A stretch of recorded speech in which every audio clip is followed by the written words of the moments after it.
ప్రస్తుతం మనతో పాటు RNB corporation chairman Congress party senior నాయకులు మల్రెడ్డి రామరెడ్డి గారు ఉన్నారు. నమస్తే రామరెడ్డి గారు.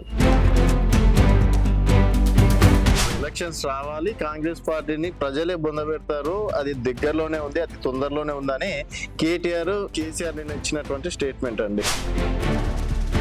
రాజు దొంగలెవరో ఈ రాష్ట్ర ప్రజలందరికీ తెలిసిరు కాబట్టి వాళ్ళని బొందబెట్టింది. ఇవాళ ఏదో మళ్ళా నీతులు చెప్తున్నారు. అదంటే రాష్ట్ర ప్రజలు ఏం చూస్తలేరేమో అనుకుంటున్నారు, కానీ మీరు దోసుక తిన్నది, ఈ రాష్ట్రాన్ని అప్పుల పాలు చేసింది అందరూ ఈ రాష్ట్ర ప్రజలు అర్థం చేసుకున్నారు. మరి అంత ప్రజాపాలనలో జనాలు ఎందుకంత వ్యతిరేకత ఉన్నట్టు, ఎందుకంత శాపనార్థాలు పెడుతున్నట్టు, ఎందుకంత బూతులు తిడుతున్నట్టు, మరి అవేం మీరు చూడలేరు అనుకుంటారు. రైతు భరోసా ఒక్కసారి క్లారిటీగా చెప్తా.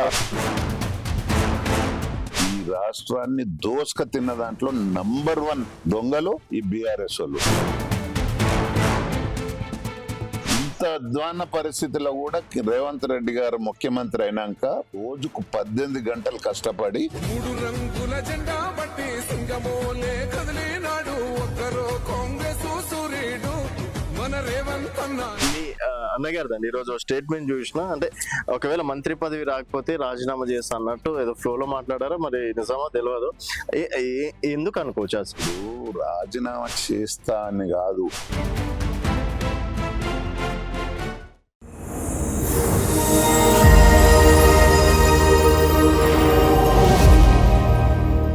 వెల్కమ్ టు తెలంగాణ వెలుగు. నేను మీ రాజు. ప్రస్తుతం మనతో పాటు RNB corporation chairman Congress party senior నాయకులు మల్రెడ్డి రామరెడ్డి గారు ఉన్నారు. నమస్తే రామరెడ్డి గారు. నమస్కారం. తెలంగాణ వెలుగు. ముందుగా తెలంగాణ వెలుగు ప్రేక్షకులకు, అదే విధంగా ఈ రాష్ట్ర ప్రజలకు ఉగాది విశ్వవసునామ సంవత్సర శుభాకాంక్షలు తెలియజేసుకుంటూ, మరి ఈ రాష్ట్ర ప్రజలందరికీ మరొకసారి ఉగాది శుభాకాంక్షలు తెలియజేస్తాను. Thank you so much. So దాదాపుగా 15-16 నెలలు అవుతుంది కాంగ్రెస్ పార్టీ అధికారంలోకి వచ్చి. జనాలందరూ సంతోషంగా ఉన్నారు అని చెప్పేసి మీరు చెప్తున్నటువంటి మాట లేదు. అసలు జనాలు ఎవరు సంతోషంగా లేరు. ఈవెన్ కేసీఆర్ గారు కూడా అన్నారు, నాకు కత్తి లేకుండా యుద్ధం చేయమంటే నేను ఎట్లా చేయాలి, వేరే అంటే దొంగలను తీసుకొచ్చి సింహాసనం మీద కూర్చోబెట్టి ఇప్పుడు నన్ను ఫైట్ చేయమంటే నేనే విధంగా చేస్తా అని చెప్పేసి అన్నారు. అంటే మరి కాంగ్రెస్ పార్టీకి నిజంగా పాలన శాతం కావటం లేదా, లేకపోతే ఆయన చెప్పినట్టు రాష్ట్రాన్ని దోచుకోవడానికి కాంగ్రెస్ పార్టీ వచ్చింది అనుకోవచ్చు? ఇప్పుడు రాజు దొంగలెవరో ఈ రాష్ట్ర ప్రజలందరికీ తెలిసిరు కాబట్టి వాళ్ళని బొందబెట్టింది. ఈ రాష్ట్రాన్ని 10 సంవత్సరాలు వెళ్ళి 100 సంవత్సరాల విధ్వంసం చేసిరు ఈ బీఆర్ఎస్ నాయకులు. ఒక్కసారి మనం ఆలోచన చేయండి. తెలంగాణ రాష్ట్రం ఏర్పడ్డ నాడు 16,000 కోట్ల మిగులు బడ్జెట్ తోటి తెలంగాణ రాష్ట్రం ఏర్పడితే ఈరోజు 7.5 లక్షల కోట్లు అప్పు చేశారు. మరి ఇక దొంగలోరు దొరలోరు వాళ్ళకే బుద్ధి ఉండాలి. మాట్లాడటానికి ఏముంది, మస్తుగా మాట్లాడతాం. ఇవాళ నిజంగా ఏదన్నా అనుకోని పరిస్థితుల్లో వాళ్ళు గిట్ట గెలిచుంటే ఈ రాష్ట్ర ప్రజలు వాళ్ళని రాళ్ళ తీసుకొని కొట్టే పరిస్థితి వస్తుండే కేసీఆర్ వాళ్ళని. ఎందుకంటే ఇంత విధ్వంసం చేసి పెట్టి మరి ఈ అప్పులన్నీ చేసి ఏ ముద్దరిచ్చిరో ఒకసారి చెప్పాలా. ఏమన్నా అంటే కలెక్టరేట్లు కట్టినాం, సెక్రటరేట్ కట్టినాం, ఇవే వాళ్ళు చెప్పేది. వాళ్ళు అన్నది ఏంది, ప్రతి నియోజకవర్గానికి 1,00,000 డబుల్ బెడ్రూమ్లు ఇస్తా అన్నారు. ఈ రాష్ట్రం మొత్తం కలిపితే కూడా 1,00,000 డబుల్ బెడ్రూమ్లు కాదు. మరి ఇక దళితులకు 3 ఎకరాల భూమి ఇస్తున్నారు. ఇచ్చిర్రు ఈ దొంగలు, దోసుక తిన్నారు ఈ రాష్ట్రాన్ని. ఇవాళ ఏదో మళ్ళా నీతులు చెప్తున్నారు. అదంటే రాష్ట్ర ప్రజలు ఏం చూస్తలేరేమో అనుకుంటున్నారు, కానీ మీరు దోసుక తిన్నది, ఈ రాష్ట్రాన్ని అప్పుల పాలు చేసింది అందరూ ఈ రాష్ట్ర ప్రజలు అర్థం చేసుకున్నారు. ప్రతి ఊర్లలో, నేను నిన్న ఖమ్మం పోయినా, ప్రతి ఊర్లో మాట్లాడుతున్నారు. ఇంత అధ్వాన పరిస్థితిలో కూడా రేవంత్ రెడ్డి గారు ముఖ్యమంత్రి అయినాక రోజుకు 18 గంటలు కష్టపడి ఎక్కడ ఒక రూపాయి కూడా మిస్యూజ్ జరగకుండా సంక్షేమ పథకాలను నడుపుకుంటూనే 6 గ్యారంటీలతో పాటు ఇవాళ ప్రతి నియోజకవర్గానికి 5 నుంచి 6 వేల మంది యువతకు సొంతంగా ఇండస్ట్రీస్ పెట్టుకోవడానికి కానీ ఏదన్నా 5-6 లక్షల రూపాయలు ప్రభుత్వం తరపున సబ్సిడీతో కూడుకున్న డబ్బులు ఇస్తున్నారు. ఓకే. అంటే ఒక్క ఉద్యోగాలే కాదు, ఎవడన్నా ఈ దేశంలో ఒక్క సంవత్సరంలో 60,000 ఉద్యోగాలు ఇచ్చారు ఆ రోజు. ఒకసారి అర్థం చేసుకోండి. రేవంత్ రెడ్డి గారు మొన్న అన్నారండి, మేము నియామక పత్రాలు మాత్రమే ఇచ్చినామని చెప్పేసి సార్ కూడా పత్రాలు అంటే జస్ట్ నియామక పత్రాలు, ఉద్యోగాలు అంటే నోటిఫికేషన్ వచ్చింది టిఆర్ఎస్ ప్రభుత్వంలోనే, ఎగ్జామ్ రాసింది టిఆర్ఎస్ ప్రభుత్వంలోనే, రిజల్ట్స్ వచ్చినాయి టిఆర్ఎస్ ప్రభుత్వంలో. సన్నాసులు నోటిఫికేషన్లు ఇస్తారు, ఏదో ఒక కిట్కు పెట్టి ఒక్క ఉద్యోగం కూడా ఇయ్యరు. ఈ 60,000 ఉద్యోగాలు కూడా ఒక్కటి కూడా ఇవ్వకపోదురు. అంటే ఉద్యోగాలు ఇస్తేనే ఎక్స్పెండిచర్ కదా. ఓకే. ఎంత ధైర్యం ఉంటే ఈ రోజు 60,000 ఉద్యోగాలు ఇచ్చారు. యువతకు ప్రతి నియోజకవర్గంకి 5-6 వేల మందికి 5 లక్షల నుంచి 6 లక్షల రూపాయలు మరి ఫైనాన్షియల్ సపోర్ట్ చేస్తున్నారు, సబ్సిడీతో కూడుకున్నది. కాంగ్రెస్ అవి కాకుండా రైతులకు క్వింటాల్కు 500 రూపాయలు బోనస్ ఇచ్చారు, 5 రూపాయలు పర్ కేజీ బోనస్ ఇచ్చారు. ఓకే. రైతులకు రుణమాఫీ చేశారు. ఈ దేశంలో ఎవడన్నా ఏకకాలంలో 22,000 కోట్లు ఏ రాష్ట్రంలోనన్నా చేస్తే వచ్చి చెప్పమను. ఇవాళ కాంగ్రెస్ పార్టీ పాలన బాగుందా, వేరే పార్టీ పాలన బాగుంటుందో తెలుస్తుంది. కాబట్టి చెప్తున్నా నేను, ముక్త మాటలు మస్తుగా మాట్లాడతారు, లంగ మాటలు అన్ని. కేసీఆర్, కేటీఆర్, అదే విధంగా హరీష్ రావు ఎన్ని పచ్చి అబద్ధాలు చెప్తున్నారంటే అసలు ఇంటుంటే నవ్వుకుంటున్నారు ఊర్లలో పోతే. వీళ్ళు ఏదో మేము అప్పటి మటుకు సినిమాలో చూపించినట్టుగా టైటిల్ వస్తున్నట్టుగా ఫీల్ అవుతున్నారు. కానీ ఈ రాష్ట్రంలో వాళ్ళని ఎవ్వడు నమ్మే పరిస్థితి లేదు. రేపు లోకల్ బాడీ ఎలక్షన్లలో చూడండి, ఒక్క జిల్లా పరిషత్ గెలవదు, ఒక్క మండలం కూడా గెలిచే పరిస్థితి బీఆర్ఎస్ కు లేదు. వాళ్ళు ఉన్న కాడికి బీజేపీ పార్టీకి తాకట్టు పెట్టారు కదా మొన్న. అయితే వాళ్ళు అదే అనుకుంటున్నారు, ఎలక్షన్స్ రావాలి, కాంగ్రెస్ పార్టీని ప్రజలే బొందబెడతారు, అది దగ్గరలోనే ఉంది, అది తొందరలోనే ఉందని కేసీఆర్ నిన్న ఇచ్చినటువంటి స్టేట్మెంట్ అండి. అండ్ మరీ పచ్చిగా ఏం మాట్లాడిందంటే, ఇప్పుడు కాంగ్రెస్ మమ్మల్ని కక్ష కట్టింది, చీటికి మాటలు కేసులు వేస్తుంది, త్వరలోనే ఎక్కడున్నా సరే వాళ్ళని గుంజుకొచ్చి తగిన శాస్త్రి చేస్తాము, అన్ని లెక్క పెట్టుకుంటున్నా అని చెప్పేసి అన్నాడు. కేసీఆర్ కన్నా మంచోడు కాదట కేటీఆర్, మరి చూసి అడుగులేయండి. ఒక్కసారి ఆలోచన చేయండి. ఏ పోలీస్ ఆఫీసర్లను నన్ను అడగండి, గతంలో ఐఏఎస్లను కానీ ఐపీఎస్లను కానీ డైరెక్ట్ వచ్చిన ఆఫీసర్లను పక్కకు పెట్టి ప్రమోషన్ మీద వచ్చిన వాళ్ళతోటి ఇలా చెప్పు చేతులల్లో పెట్టుకొని ఈ రాష్ట్రాన్ని పాలించారు. ఇవాళ మా రేవంత్ రెడ్డి ముఖ్యమంత్రి గారు ఆ పని చేయట్లేదు. మెరిట్ ప్రకారం ఎవరికి ఏ పోస్టులు ఇవ్వాలనో ఆ పోస్టులు ఇస్తున్నాడు. మీరు ఇంకా రేపు చూడండి అసెంబ్లీ తర్వాత ఎంత ప్రక్షాళన చేస్తారో. ఖచ్చితంగా ఈ పాలన పూర్తిగా ఎవ్వరు చేసే పని వాళ్ళు చేయాలనేది మా ముఖ్యమంత్రి గారి ఇంటెన్షన్. ఏదో మనకు అధికారం ఉంది కదా, మన అధికారం చెలాయించి వాళ్ళ చెప్పు చేతులలో పెట్టుకొని దొడ్డిదారుల సంపాదించుకునే అలవాటు కాంగ్రెస్ పార్టీలో ఎవ్వరికి లేదు. కాంగ్రెస్ పార్టీ అంటే ప్రజల పార్టీ, ప్రజాప్రభుత్వం ఇది. కాబట్టి ప్రజలు ఎంతైతే బాధ్యతగా మనకు ఓట్లు వేసిరో ఈ కాంగ్రెస్ పార్టీ పాలన కూడా అంత బాధ్యతగా ఉండాలనేది మా ముఖ్యమంత్రి గారి ఇంటెన్షన్. మరి అంత ప్రజాపాలనలో జనాలు ఎందుకంత వ్యతిరేకత ఉన్నట్టు, ఎందుకంత శాపనార్థాలు పెడుతున్నట్టు, ఎందుకంత బూతులు తిడుతున్నట్టు, మరి అవేం మీరు చూడలేరు అనుకుంటారు? వాళ్ళు పచ్చి బూతులు తిట్టిస్తున్నది బీఆర్ఎస్ వాళ్ళు, వాళ్ళ యూట్యూబ్లతోటి, వాళ్ళ మీడియా తోటి, వాళ్ళకున్న సోర్సెస్ తోటి. మొన్న ఒక ముసలాయనని పట్టుకొచ్చి చూపించారు, మీరు చూసిండ్రు అనుకుంటా. ఆయనకి ఏం తెలియదు, వచ్చి తిట్టుమంటే తిట్టాడు మీడియా ముంగట. అట్లాంటి వాళ్ళతో ప్రపంచం అంతా ఆయన కడుపు మండి చేయొచ్చు కదా. ఎందుకంటే మీరు అన్న ప్రకారమే 4,000 పింఛన్ ఇస్తా అన్నారు, 4,000 పింఛన్ ఇవ్వలేదు. తర్వాత ఇంకా కొంతమందికి రైతు భరోసా కాలేదు, అందుట్లో ఆయన ఒక పర్సన్ అని చెప్పేసి అనుకోవచ్చు. నేను అందుకే చెప్తున్నా రాజు, ఈ రాష్ట్రాన్ని దోసుక తిన్న దాంట్లో నంబర్ 1 దొంగలు ఈ బీఆర్ఎస్ వాళ్ళు. ఎందుకంటే వాళ్ళకి ఎందులో డబ్బులు వచ్చినో అది పనిచేశారు. మరి ఒక్క పింఛన్ ఇస్తాం, వాళ్ళు గతంలో 1,00,000 రూపాయలు రుణమాఫీ ఇస్తామని 5 ఏళ్లలో 25,000 4 సార్లు ఇచ్చారు. మా వాళ్ళు గిట్ట అట్లా చేయలే కదా. 2 లక్షలు ఇస్తామని 2 లక్షల రూపాయలు ఖచ్చితంగా వాళ్ళు డేట్ ప్రకారం చెప్పిన టైం ప్రకారం రుణమాఫీ జరిగింది. రాలేదంటే ఏదన్నా టెక్నికల్ మీరు అన్నట్టు రాలేదంటే టెక్నికల్ ఇష్యూ ఉండి పెండింగ్ ఉండి 2 లక్షలకు పైన అప్పులు ఉన్న వాళ్ళను అలాంటి వాళ్ళు రాకుండా ఉన్న వాళ్ళు ఉండొచ్చు. నేను 10% 15% ఇంక ఉన్నారు. మేము 80-85% రుణమాఫీ జరిగిందంటే మీరు ఒక్కసారి అర్థం చేసుకోవాలి. రుణమాఫీ చేసిండ్రు, చాలా గొప్ప కార్యక్రమం, దీన్ని అందరూ అప్రిషియేట్ చేయాల్సిందే. రైతు భరోసా ఎన్నిసార్లు తీసుకున్నామండి మనం? రైతు భరోసా ఒక్కసారి రైట్, రెండోసారి క్లారిటీ ఉంది, అవుతుంది క్లారిటీగా చెప్తా. రెండోసారి రైతు భరోసా పైసలే రైతు రెండోసారి అప్పుడు వీళ్ళు దోసుక తిన్నారు. ఎందుకు దోసుక తిన్నారు? మొత్తం గుట్టలకు, రోడ్లకు, బిల్డింగ్లకు అన్నిటికీ రైతు భరోసాని తీసుకున్నారు.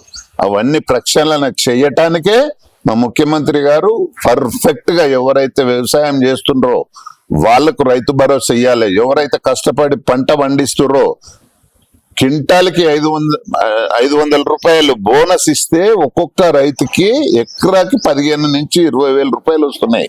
ఇవన్నీ రైతులకు ఇస్తున్నది కాదా?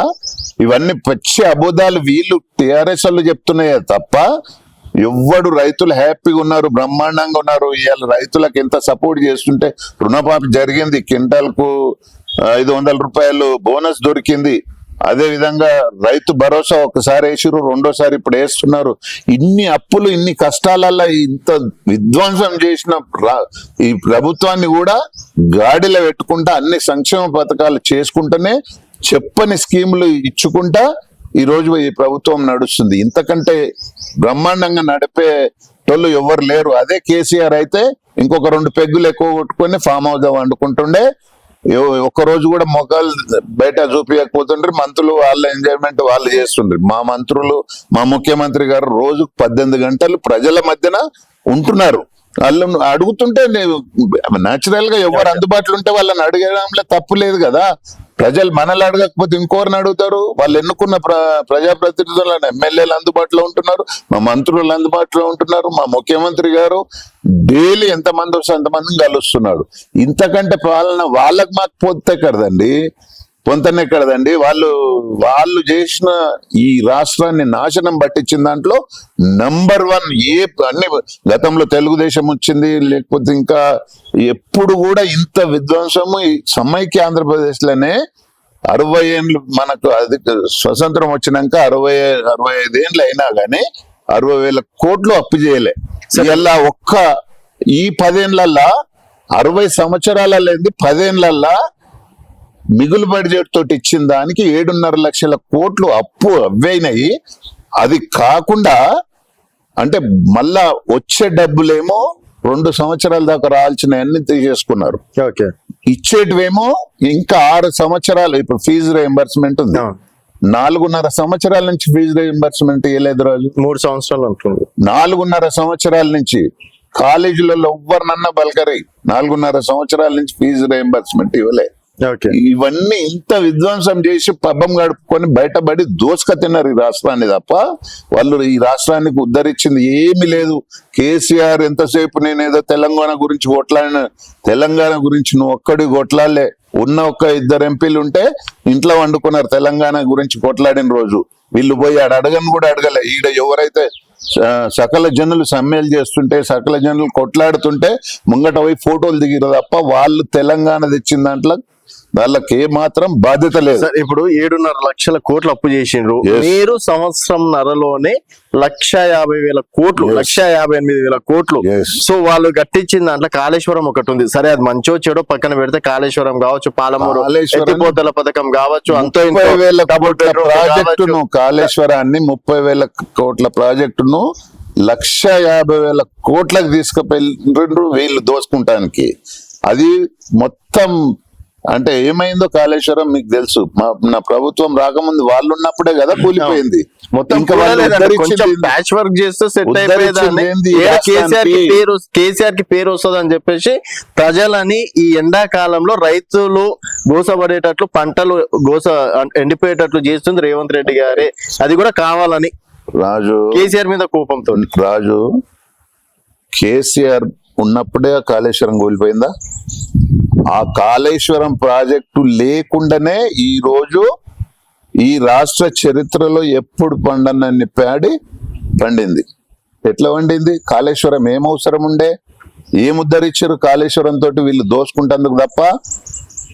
ఇదంతా ఎక్కడ దోసుకునేటానికి అవకాశాలు ఉంటే అక్కడనే ఈ ప్రజలకు సంక్షేమ పథకాలన్నీ పక్కకు పెట్టి మిషన్ భగీరథ అని ఒక 10-15 వేల కోట్లు పెడితే బ్రహ్మాండంగా, గతంలో నడుస్తున్న స్కీమ్లు 10-15 వేల కోట్లు పెడితే బ్రహ్మాండంగా నడిచేది.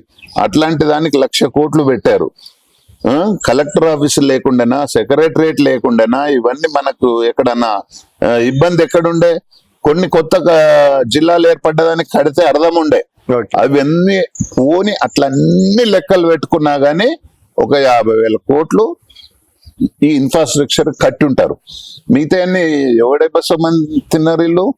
ఇవాళ పెద్ద నీతులు చెప్తున్నారు, పెద్ద ఫోజులు కొట్టుకుంటా, హావభావాలు చేసుకుంటా, ఏదో ఈ రాష్ట్రాన్ని వాళ్ళే ఉద్ధరించినట్టు ఈ రాష్ట్రాన్ని దోసుక తిన్నదే వాళ్ళు.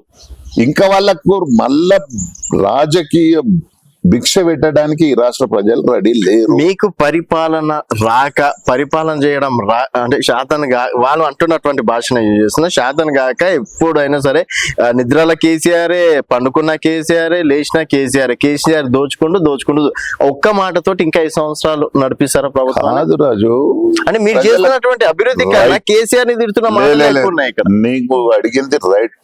పాలన చేతగాక కాదు. కాంగ్రెస్ ప్రభుత్వం 65-70 సంవత్సరాలు అధికారంలో ఉంది. ఎన్నడూ కూడా కాంగ్రెస్ వచ్చిందంటేనే ప్రతి పౌరుడు మాది ప్రభుత్వం అనుకునే తీరుగా ఈ 65-70 సంవత్సరాలు నడిచింది. ఎవడన్నా వీళ్ళలాగా దోసుకున్నట్టు గాని, వీళ్ళలాంటి 1,00,000 కోట్లు అప్పు చేసినట్టు గాని ఎక్కడన్నా ఉందా? రెండోది, వీళ్ళు ఎంతసేపు పాలన చేత కాదంటే వాళ్ళలాగా దోచుకునే పాలన మాత్రం చేత కాదు. వాళ్ళు మొనపల్లి మొత్తం వాళ్ళు కేసీఆర్ ఫామ్ హౌస్ లో వండుకొని కూడా చెప్పితే దోసుక తిన్నటోళ్ళకి అందరికి చేతనైన కాడికి దోసుకపోయి కేసీఆర్ కి అప్పచెప్పిన పరిస్థితి అది ఉంటది. మా కాంగ్రెస్ పార్టీలో అట్లా ఉండదు. ప్రతి మంత్రి బాధ్యుడే, ప్రతి ఎమ్మెల్యే బాధ్యతగా పనిచేస్తారు, ప్రతి ముఖ్యమంత్రి బాధ్యతగా పనిచేస్తాడు. మా ముఖ్యమంత్రి ఎక్కడైనా తప్పు చేస్తే మంత్రులు ఓపెన్ గా డిస్కస్ చేసుకుంటారు. అది పలానా తప్పు అని చెప్పట స్వేచ్ఛ కాంగ్రెస్ పార్టీలు ఉంటది. అదే వాళ్ళ దగ్గర ఎవడన్నా వాస్తవంగా చెప్పు, నువ్వు ఎవరన్నా కేసీఆర్ ముంగట పోయి నువ్వు తప్పు చేస్తున్నావు అని ఎవడన్నా అంటాడా? ఇలా మా ముఖ్యమంత్రిని, మా మంత్రులు కూడా ఏదన్నా నచ్చకపోతే అది తప్పు అని చెప్పే ధైర్యం కాంగ్రెస్ పార్టీలో ఉంది. ఇంతకంటే ట్రాన్స్పరెంట్ గా ఏం చేయమంటావు చెప్పు. ఓకే. అండ్ మీ అన్నగారిదండి ఈరోజు స్టేట్మెంట్ చూసిన, అంటే ఒకవేళ మంత్రి పదవి రాకపోతే రాజీనామా చేస్తా అన్నట్టు ఏదో ఫ్లోలో మాట్లాడారా, మరి నిజమా తెలియదు. ఎందుకు అనుకోవచ్చు అసలు? ఇప్పుడు రాజీనామా చేస్తా అని కాదు, ఒకవేళ నా కులమే అడ్డొస్తే ఈ జిల్లా ప్రజలకు అన్యాయం జరగకూడదు. హైదరాబాద్ లో రంగారెడ్డిలో మంత్రులు లేక ప్రజలు చాలా ఇబ్బంది పడుతున్నారు. ఏదైనా సమస్యలు ఉంటే పరిష్కారానికి ఇబ్బంది అవుతుంది. ఎవరికి పోయి చెప్పుకోవాలో అర్థం కాని పరిస్థితి ఉంది జిల్లా సమస్యలు. కాబట్టి ఈ రంగారెడ్డి జిల్లాకు ఖచ్చితంగా మంత్రి పదవి ఇవ్వాల్సిన అవసరం ఉంది. రంగారెడ్డి హైదరాబాద్ లో ఈ రాష్ట్రంలో ఉన్న జనాభాలో 42% జనాభా ఈ 2 జిల్లాలలో ఉన్నారు. కాబట్టి వీళ్ళకి న్యాయం చేయమని హైకమాండ్ ను రిక్వెస్ట్ చేస్తున్నాడు. బెదిరింపు కాదు, అది ఓపెన్ గా బెదిరింపు. నేను నాకు మంత్రి పదవి ఇవ్వకపోతే రాజీనామా చేస్తాను అనలే కదా. జిల్లా ప్రజలకు అన్యాయం చేయకండి. మా జిల్లాలో ఉన్న రెవెన్యూ తోటి మొదట గతంలో ఈ రంగారెడ్డి జిల్లాలో భూములన్నీ అమ్ముకొని ఇక్కడ వచ్చిన రెవెన్యూ తీసుకెళ్లి సిరిసిల్లకో, సిద్దిపేటకో, గజ్వేల్కో పెట్టుకున్నారు. ఇప్పుడు అట్లా జరగకుండా రంగారెడ్డి జిల్లాలో వస్తున్న రెవెన్యూ కొంతనన్నా ప్రయారిటీ ఇచ్చి ఇక్కడ దినదిన అభివృద్ధి చెందుతున్న ఈ రంగారెడ్డి జిల్లాను మొట్టమొదటిగా అభివృద్ధిలో కూడా ప్రయారిటీ ఇవ్వమని, ఏది విధంగా అయితే రంగారెడ్డి జిల్లాలో రెవెన్యూ వస్తుందో అదే విధంగా అదే ప్రయారిటీలో రంగారెడ్డి జిల్లా అభివృద్ధిలో కూడా ప్రయారిటీలో పెట్టమని అడుగుతున్నారు. అయితే ఇప్పుడు మీరే అన్నారు దాదాపుగా 16 నెలల నుంచి మంత్రులు లేరని. ఎందుకు ఇంత టైం? దాదాపుగా 30 నుంచి 40 సార్లు ఢిల్లీకి పోతున్నారు అని చెప్పేసి అది రేవంత్ రెడ్డి గారు ఒప్పుకున్నారు. ఎన్నిసార్లు వెళ్ళినా కూడా ఇంత సమయంలో ఎందుకు ఒక్క మంత్రి పదవిని ఫిలప్ చేయలేకపోతున్నారు? రాజు, అదే చెప్తున్నా. ఇది కాంగ్రెస్ పార్టీ ఓకే అందరిని సంధానించాలి. ఇన్నిసార్లు ఢిల్లీ పోయింది కాంగ్రెస్ పార్టీ హైకమాండ్ దగ్గర కాదు, 33 సార్లు బీజేపీలో ఉన్న మంత్రుల దగ్గరికి, ప్రధానమంత్రి దగ్గరికి ఈ రాష్ట్ర సమస్యలు తీసుకెళ్లి పరిష్కరించమని అడగటానికి పోయినప్పుడు 1-2 సార్లు హైకమాండ్ మా హైకమాండ్ ఢిల్లీలో ఉంటది కాబట్టి నేచురల్ గా పార్టీ మీ ఇంటి పెద్ద అయితే నీ దగ్గరికి మేమే కుటుంబ సభ్యులు రారా, అట్లనే ఉంటది పార్టీ, ఏ పార్టీ అయినా. కేసీఆర్ ఫామ్ హౌస్ లో వండుకుంటే మొకాళ్ళ మీద నడుచుకుంటా పోతలేరా ఫామ్ హౌస్ కి? ఓకే గేట్ల కాడ నిలబడి అటెండర్ల కంటే అధ్వానంగా మంత్రులు కేసీఆర్ ఫామ్ హౌస్ కాడ బయట నిలబడి వచ్చిన రోజులు ఉన్నాయి. నాకు వ్యక్తులు ఏ మంత్రి ఏ రోజు ఎన్ని గంటలు నిలబడితే ఫామ్ హౌస్ గేట్ ఓపెన్ కాలేదో కూడా నాకు తెలుసు. కానీ మాకు అట్లా లేదు కదా. మాది ఖచ్చితంగా స్వతంత్రం ఎక్కువ కాంగ్రెస్ పార్టీలో. ఈ రాష్ట్ర ప్రజలందరికీ, ఈ దేశ ప్రజలందరికీ కూడా తెలుసు. అంటే విద్యాశాఖ మంత్రి లేక 10th పేపర్లు కూడా లీక్ అయ్యే పరిస్థితులు ఏర్పడ్డాయి.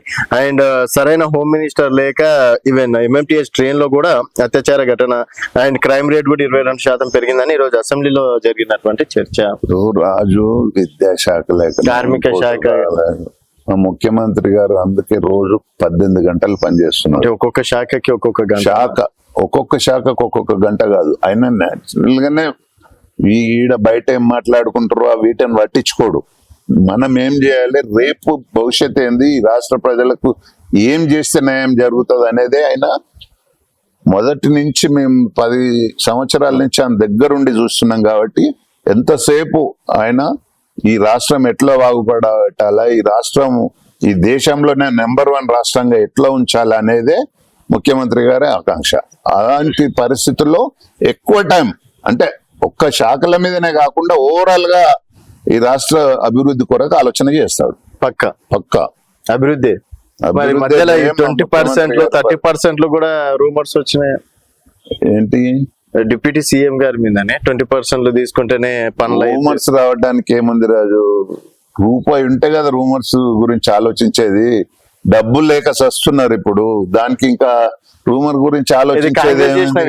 ఇవాళ ఇంత కష్టకాలంలో కూడా ఇన్ని సంక్షేమ పథకాలు నడుపుకుంటూ ఇవాళ పాలన బ్రహ్మాండంగా అభివృద్ధి నడుస్తుంది. ఇవాళ మా తురకాయంజాల్ మున్సిపాలిటీ ఉంది. ఈ సంవత్సరం 10 సంవత్సరాలలో ఓవరాల్ గా మున్సిపాలిటీల నుంచి వచ్చిన డబ్బులన్నీ ప్రభుత్వానికి మళ్ళించుకున్నారు తప్ప అక్కడి నుంచి ఒక్క రూపాయి, సంవత్సరానికి ఒకనాడు పండుగ గిట్ట యాడని పోసినట్టు సంవత్సరానికి ఒకనాడు అదేంది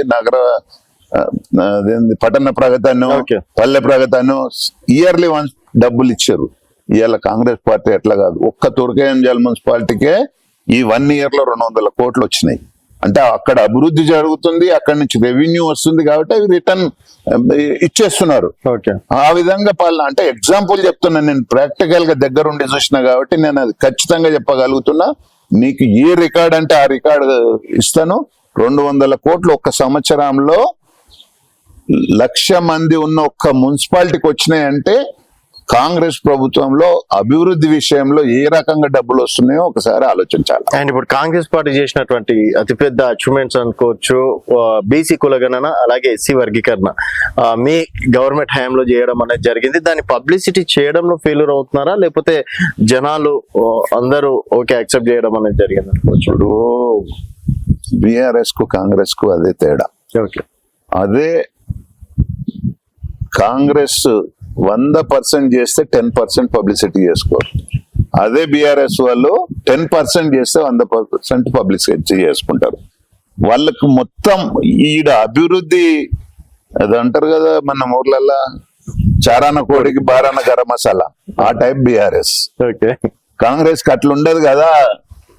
ఎవరు ఇప్పుడు ఎంతసేపు ఎవరి పనులల్లో వాళ్ళు బిజీ ఉంటారు. ఈ అడ్వర్టైజ్మెంట్ పబ్లిసిటీ చేసుకోవడానికి ఎవరు టైం వెచ్చించరు, ఎవరికి ఆలోచన ఉండదు. ఎక్కడన్నా 1 రూపాయి తప్పు చేసినా మాకు పైన హైకమాండ్ ఉంది. ఎప్పుడైనా ఏ రాష్ట్రంలో అయినా మీరు చాలా మందిని చూశారు, ముఖ్యమంత్రులను కూడా అధికారంలో ఉన్న వాళ్ళని తీసి పక్కకు పెట్టే పరిస్థితి హైకమాండ్ కంట్రోల్ పెడుతుంది, ఎక్కడ తప్పు చేయని. అది అందుకనే చెప్తున్నా, కాంగ్రెస్ అంటేనే ప్రజల పార్టీ, ప్రజా పాలన అనేదే కాంగ్రెస్ పార్టీ తోటి సాధ్యం. సో బీసీలందరూ కాంగ్రెస్ వైపు చూస్తున్నారని చెప్పేసి అనుకోడు. బీసీ కులగణన మొన్న పార్లమెంట్ ఎన్నికలలో మాకు హైకమాండ్ రాహుల్ గాంధీ గారు ఖర్గే గారు చెప్పారు. అది మరి మాట నిలబెట్టుకోవాలి కదా. మాకు ఈ రాష్ట్రాలలో ప్రభుత్వం ఉంది, ప్రభుత్వం ఉన్న రాష్ట్రాలలో ముందు చేసి చూపించాలి కదా. ఇవాళ నిజంగా రేవంత్ రెడ్డిగా ముఖ్యమంత్రి ఉండి కూడా పార్టీ హైకమాండ్ ఇచ్చిన మాట వేదం. నాకు కులం కాదు, లేకపోతే ఇంకోటి కాదు, నాకు పార్టీ చెప్పింది, నేను చేసి చూపిస్తాను. బ్రహ్మాండంగా ఎంత సైంటిఫిక్ గా కులగణన చేసారు. దానికి కూడా వాళ్ళు కనీసం వాళ్ళ కులగణనకు పార్టిసిపేట్ చెయ్యకుండా వాళ్ళు కూడా ఏం మాట్లాడుతున్నారు, అది సరిగ్గా జరగలేదు. మరి సరిగ్గా జరగాలి. ఒక గ్రామాన్ని, ఒక వార్డునో, ఒక మండలాన్ని తీసుకొని వాళ్ళు చేసి గీడ తప్పు జరిగిందని చెప్పే ధైర్యం ఎవరికన్నా ఉందా? మాకు ముఖ్యమంత్రి గారు చెప్పారు, అప్పుడు 50 రోజులు చేసినాం, మళ్ళా 10 రోజులు టైం ఇస్తున్నాం. ఇంకోరికన్నా తప్పు జరిగితే మీరు సరిదిద్దటానికి ఏమన్నా ఆప్షన్ అంటే అవసరాలు ఉంటే మీరు చెప్పమని మళ్ళీ 10 రోజులు టైం ఇచ్చారు. ఇంతకంటే ఏం చేస్తారు రాజు? ఓకే. అండ్ ఇప్పుడు కొత్త ఇన్ఛార్జ్ ఎట్లా ఉందండి? అండ్ కార్యక్రమాలు కూడా కొత్త ఇన్ఛార్జ్ గారు హైపై గురించి ఆలోచించదు. ఆమె గాంధేయవాది. ఓకే. పూర్తిగా అంటే ఎంత సింపుల్ గా ఉంటదంటే డైరెక్ట్ ఆమె బ్యాగ్ ఆమె మెడకి చెయ్యికేసుకొని వచ్చి రైల్వే స్టేషన్ లో దిగుతుంది, ఇక్కడ పని చూసుకుంటే మళ్ళీ రైలు ఎక్కి మళ్ళా వెళ్ళిపోతుంది. ఒక అటెండర్ ను కూడా ఉండని పరిస్థితిలో ఆమె ఉన్నది. ఒక బ్యానర్ కట్టాల్సిన అవసరం లేదు నాకు, మీరు షో అప్ చేయాల్సిన అవసరం, మీరు సిన్సియర్ గా పని చేయండి, పని చేసిన వాళ్ళని గుర్తిస్తా అని చెప్పి ఖచ్చితంగా ఫస్ట్ మీటింగ్ లోనే ఖచ్చితంగా చెప్పింది. అంటే ఇప్పుడు కొత్త కాంగ్రెస్ సొల్యూషన్ అయిపోయింది అనుకోవచ్చా? రాజకీయ పార్టీలు కొంచెం అటు ఇటు ఉంటాయి, అవన్నీ సర్దుకుంటాయి. కాంగ్రెస్ పార్టీలో వీళ్ళకి తెలుసు, వాళ్ళకి తెలుసు, అందరికి తెలుసు. కాంగ్రెస్ పార్టీ అంటే కొట్లాడినా చేసినా ఎలక్షన్ల నాడు ఒకటై పని చేస్తారు అనేది. ఓకే, అది కాంగ్రెస్ పార్టీ. ఓకే. అండ్ ఇప్పుడు జై బాపు జై సంవిధాన్ అనే పాదయాత్ర కూడా స్టార్ట్ చేస్తున్నట్లు తెలుసు. బ్రహ్మాండంగా నిన్ననే నేను ఖమ్మం డిస్టిక్ ఇన్ఛార్జ్ గా నేను శ్రవణ్ కుమార్ రెడ్డి ఇద్దరం పోయినాం. మేము అక్కడ బ్రహ్మాండంగా మేము అడిగినాం. అక్కడ అంటే ఈడ కూర్చొని అసెంబ్లీలో మీ మీడియా ముంగట అన్ని యాక్టింగ్ చేసి ఫోజులు చెప్తారు, కానీ మేము ఆడ జిల్లా మీటింగ్ లో మండల్ ప్రెసిడెంట్లందరినీ, పార్టీ మండల్ ప్రెసిడెంట్లందరినీ అడిగినాం ఏముంది ఊర్లలో బ్రహ్మాండంగా ఉంది, వీళ్ళు మీకు హైదరాబాద్ నుంచే మాకు అంత రాంగ్ ఫీడింగ్ వస్తుంది, లేకపోతే బ్రహ్మాండంగా ఉంది ఊర్లలో, జనాలల్లో అంత వ్యతిరేకత ఏమీ లేదు. కొంచెం ఈ రైతు భరోసా, రైతు బంధు అవి కొద్దిగా లేట్ అవుతున్న దాని మీద అడుగుతున్నారు, అది కూడా ఇస్తా అంటున్నారు కాబట్టి పెద్ద ఇష్యూ లేదు. వాళ్ళు డబుల్ బెడ్రూమ్లు ఇస్తా అని ఒక్క డబుల్ బెడ్రూమ్ ఇయ్యలే, కానీ మన కాంగ్రెస్ పార్టీ అధికారంలోకి వచ్చినాక మాట ప్రకారం ప్రతి నియోజకవర్గానికి 3,500 నుంచి 4,000 ఇండ్లు ఇస్తున్నారు ఒక సంవత్సరం. అట్లా 5 సంవత్సరాలలో 5 నెలలు 20,000 ఇండ్లు ఒక్కొక్క నియోజకవర్గం. వాళ్ళలాగా లక్షలు ఇస్తామని అబద్ధాలు చెప్తలేము. మేము ఏ రకంగా ఇస్తున్నాం, మొట్టమొదటగా అందరికంటే పేదరికం ఉన్నోనికి పార్టీలకు అతీతంగా ఇండ్లు ఇవ్వమని చెప్పిండ్రు. అదే పద్ధతిలో చేస్తున్నారు. బ్రహ్మాండంగా ఉంది ఊర్లలో కూడా. వాళ్ళు అంటే బాగా అప్రిషియేట్ చేస్తున్నది ఏంటంటే రైతు భరోసా ఇచ్చేదానికంటే కూడా ఈ 500 రూపాయలు బోనస్ ఇచ్చింది బ్రహ్మాండంగా. నిజమైన రైతుకు, కష్టపడ్డ రైతుకు ఎకరానికి 12,000 నుంచి 17,000 వరకు ప్రతి ఎకరానికి వచ్చింది. రైతు భరోసా కంటే ఇది మంచిగా ఇచ్చారు. అయినా రైతు భరోసా కూడా ఇస్తున్నారు కాబట్టి మాకు ఏం ఇబ్బంది లేదు. కొంచెం లేట్ అయింది, అందరూ అర్థం చేసుకున్నారు. ఈ రాష్ట్రాన్ని దోచుక తిన్నారు ఈ 10 సంవత్సరాలు. రేవంత్ రెడ్డి గారు అయినా ఇక్కడ అభివృద్ధి పథకాలు నడుపుకుంటేనే సంక్షేమ పథకాలు కూడా నడుపుతున్నారు. బ్రహ్మాండంగా ఉందని అక్కడ ప్రాక్టికల్ గా విలేజ్లకైనా వచ్చిన, మండలాలకైనా వచ్చిన విషయాలు చెప్తున్నా నేను నీకు. అయితే ఇప్పుడు కేసీఆర్ బయటకు వచ్చి యుద్ధం చేయాల్సిన అవసరం లేదైతే. యుద్ధం ఆయన చేసి మీకు టీవీలలో చూపించాల్సిందే. యుద్ధం జనాలలో చేయడు కేసీఆర్ ఇప్పుడు. ఓకే, సో ఇంట్లో రెస్ట్ తీసుకుంటే సరిపోతుంది. బ్రహ్మాండంగా మొత్తానికి ఫీడ్బ్యాక్ అయితే మీకు కరెక్ట్ ఉంది. రేపు స్థానిక సంస్థల ఎన్నికల్లో కూడా గెలవబోతున్నారు. 100% వాళ్ళ అడ్రస్ గల్లంత అవుతుంది. ఏమన్నా పోటీ ఉంటే ఎంతో అంత మాకు బీజేపీ తోటి పోటీ, బీజేపీ తోటే పోటీ, కానీ వాళ్ళు అమ్ముకొని పోయినరు పార్టీ, సరెండర్ అయ్యారు. వాళ్ళు ఎక్కడున్నారు జనాలకు కూడా అర్థమైంది. నిజంగా వాళ్ళు అమ్ముడు పోకపోతే వాళ్ళు సంపాదించుకున్నవి వాళ్ళు దోసుకున్నవి బయటపడకుండా ఉండటానికే మొన్న పార్లమెంట్ ఎన్నికలలో మొత్తం ఎంపీ సీట్లు మొత్తం వాళ్ళకి సరెండర్ అయ్యిండ్రు. ఓకే. మాకు ఇట్లా అట్లుంటదా? అవునికన్నా సరెండర్ అయ్యేది ఉంటుందా? కాంగ్రెస్ పార్టీ ఓడని గెలువని 5 నుంచి 6 ఎమ్మెల్యేలు ఉన్న పార్టీని ఎలా 65 మంది ఎమ్మెల్యేల తోటి ప్రభుత్వాన్ని ఏర్పాటు చేసింది. కాంగ్రెస్ పార్టీ అంటే అది ధైర్యం. అండ్ రేపు ఒక ఉప ఎన్నికలు వచ్చే అవకాశాలు ఎలా ఏమైనా ఉన్నాయనుకోవచ్చా? దేనికి? 10 మంది పార్టీ మారిన వాళ్ళు మళ్ళీ తిరిగి బీఆర్ఎస్ కి వెళ్ళిపోతాం, కేసీఆర్ దగ్గరికి వెళ్ళిపోతాం, ఆ అసలు విషయం కాంగ్రెస్ లో కొన్ని రోజులలో చూస్తారుగా. ఇంకా వాళ్ళ దగ్గర ఉన్నోళ్ళు ఎంతమంది ఆ పార్టీలో ఉంటారో బీఆర్ఎస్ లో మళ్ళీ రానికి రెడీగా ఉన్నారు. చూస్తావు కదా నువ్వే. ఇప్పుడు ఎందుకు మాట్లాడుకుందాం, వచ్చినాడు ఇంకొక ఇంటర్వ్యూలో చెప్తా. ఓకే అండి, థ్యాంక్ యూ అండి. Thank you, Raju.